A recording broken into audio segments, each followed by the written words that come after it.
हरे कृष्ण कृष्ण कृष्ण हरे हरे, हरे राम राम राम हरे हरे। ओम श्री सद्गुरुदेवाय नमः।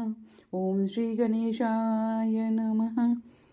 एक बार महाराज युधिष्ठिर ने भगवान श्री कृष्ण से पूछा कि हे स्वामी, पौष मास के कृष्ण पक्ष में जो एकादशी होती है उसका क्या नाम है, उसकी क्या विधि है तथा उसमें किस देवता का पूजन किया जाता है, यह बताने की कृपा करिए। भगवान श्री कृष्ण ने कहा, हे राजेंद्र, बड़ी बड़ी दक्षिणा वाले यज्ञों से भी मुझे उतना संतोष नहीं होता जितना एकादशी व्रत के अनुष्ठान से होता है। पौष मास की कृष्ण पक्ष में सफला नाम की एकादशी होती है। उस दिन विधि पूर्वक भगवान नारायण की पूजा करनी चाहिए। जैसे नागों में शेषनाग, पक्षियों में गरुण तथा देवताओं में श्री विष्णु श्रेष्ठ हैं, उसी प्रकार संपूर्ण व्रतों में एकादशी तिथि श्रेष्ठ है।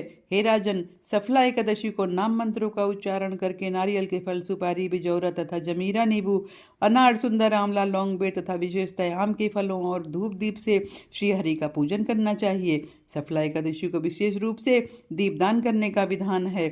रात में वैष्णव पुरुषों के साथ जागरण करना चाहिए। जागरण करने वाले को जिस फल की प्राप्ति होती है वो हजारों वर्ष तपस्या करने से भी नहीं मिलती। हे नृपश्रेष्ठ, अब सफला एकादशी की शुभकारिणी कथा सुनो। चंपावती नाम से विख्यात एक पुरी है जो कभी राजा माहिष्मत की राजधानी थी।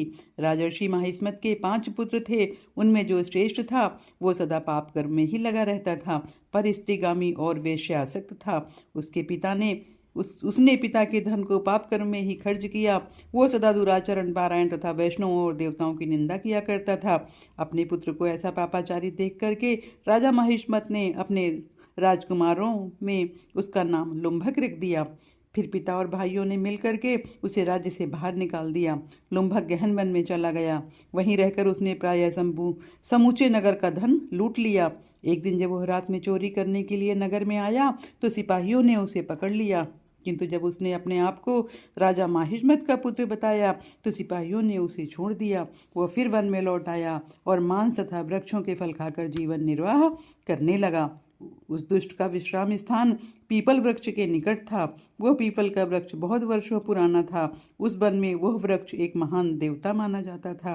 पाप बुद्धि लुम्भक वहीं निवास करता था। एक दिन किसी संचित पुण्य के प्रभाव से उसके द्वारा एकादशी के व्रत का पालन हो गया। पौष मास में कृष्ण पक्षी दशमी के दिन पापिष्ट लुम्भक ने वृक्षों के फल खाए और वस्त्रहीन होने के कारण रात्र भर जाड़े का कष्ट भोगा। उस समय ना तो उसे नींद आई और ना ही आराम मिला। वो निष्प्राण सा हो रहा था। सूर्योदय होने पर भी उसको होश नहीं आया। सफला एकादशी के दिन भी लुम्भक बेहोश पड़ा रहा। दोपहर होने पर उसे चेतना प्राप्त हुई। फिर इधर उधर दृष्टि डाल करके वो आसन से उठा और लंगड़े की भांति लड़खड़ाता हुआ वन के भीतर गया। वो भूख से दुर्बल और पीड़ित हो रहा था। हे राजन, लुम्भक बहुत से फल लेकर जब तक विश्राम स्थान पर लौटा तब तक सूर्यदेव अस्त हो गए थे। तब उसने उस पीपल वृक्ष की जड़ में बहुत से फल निवेदन करते हुए कहा कि इन फलों से लक्ष्मीपति भगवान विष्णु संतुष्ट हों। यूं कहकर लुम्भक ने रात भर नींद नहीं लिया। इस प्रकार अनायास ही उसने इस व्रत का पालन कर लिया।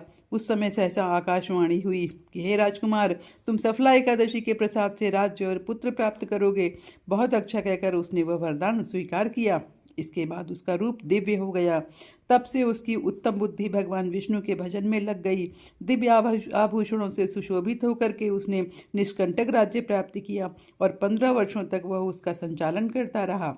उसको मनोज्ञ नामक पुत्र उत्पन्न हुआ। जब वह बड़ा हुआ तब लुम्भक ने तुरंत ही राज्य की ममता छोड़ करके उसे पुत्र को सौंप दिया और वह स्वयं भगवान श्री कृष्ण के समीप चला गया, जहाँ जाकर मनुष्य कभी शोक में नहीं पड़ता है। इस प्रकार हे राजन, जो सफला एकादशी का उत्तम व्रत करता है वो इस लोक में सुख भोग कर मरने के पश्चात मोक्ष को प्राप्त होता है। संसार में वे मनुष्य धन्य हैं जो सफला एकादशी के व्रत में लगे रहते हैं, उन्हीं का जन्म सफल है। हे महाराज, इसकी महिमा को पढ़ने, सुनने तथा उसके अनुसार आचरण करने से मनुष्य राजसूय यज्ञ का फल पाता है। इस प्रकार सफला एकादशी के व्रत की कथा का समापन हुआ। हरे कृष्ण कृष्ण कृष्ण हरे हरे, हरे राम राम राम हरे हरे। धन्यवाद।